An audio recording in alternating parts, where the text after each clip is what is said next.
So hello friends, welcome in this video. इस video में आपको क्लास 10 की इकोनॉमिक्स का एक बहुत ही इंपॉर्टेंट क्वेश्चन को बताने वाला हूँ। और क्वेश्चन ये है कि मुद्रा के प्रयोग से वस्तुओं के विनिमय में सहूलियत कैसे आती है। ये क्वेश्चन अर्थशास्त्र यानी इकोनॉमिक्स का है। क्वेश्चन बहुत इंपॉर्टेंट है। और ये क्वेश्चन क्या बोलता है कि जो मुद्रा का प्रयोग है उससे वस्तुओं के विनिमय में सहूलियत कैसे आती है, यानी कि मुद्रा का प्रयोग करके हम वस्तुओं को किस तरीके से आसानी से खरीद सकते हैं। क्योंकि पहले के टाइम में जब मुद्रा नहीं थी तब क्या क्या दिक्कतें आती थी, ये सारी चीज़ें इस क्वेश्चन के आंसर में आपको बताया गया है। तो उत्तर है, मुद्रा के प्रचलन के पूर्व वस्तु विनिमय प्रणाली प्रचलन में थी।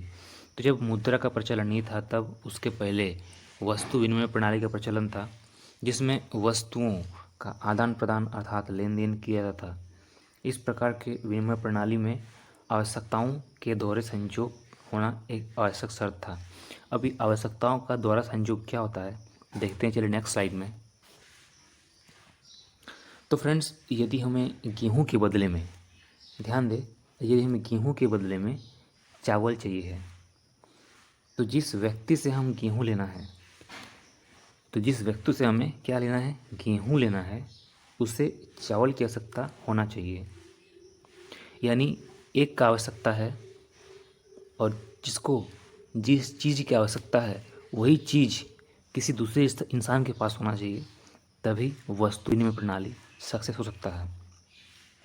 तो यही आवश्यकता के दोहरे संयोग को इंगित करता है। वही विनिमय के एक माध्यम के रूप में मुद्रा आवश्यकताओं के दोहरे संयोग की आवश्यकता और वस्तु विनिमय प्रणाली की कठिनाई को दूर करता है।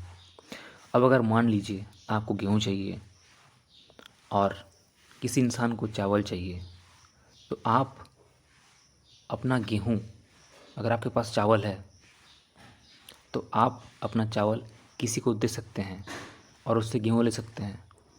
यानी जितना अमाउंट ऑफ गेहूँ उतना अमाउंट ऑफ चावल।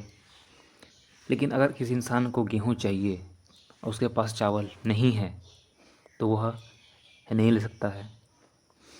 तो आवश्यकता दोनों को होनी चाहिए, आवश्यकताओं दोनों से होनी चाहिए और दोनों चीज़ जो ट्रांसफ़र करते हैं वो चीज़ होना चाहिए उनके पास में।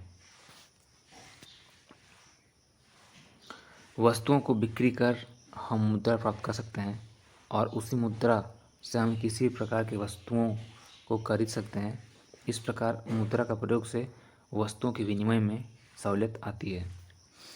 तो अगर हम मुद्रा का उपयोग करते हैं, अगर हमारे पास मुद्रा होती है तो हम जब चाहें जैसे चाहें सामान खरीद सकते हैं। हमें कोई ज़रूरत नहीं है सामान के बदले में सामान खरीदने की या सामान को ढोने की।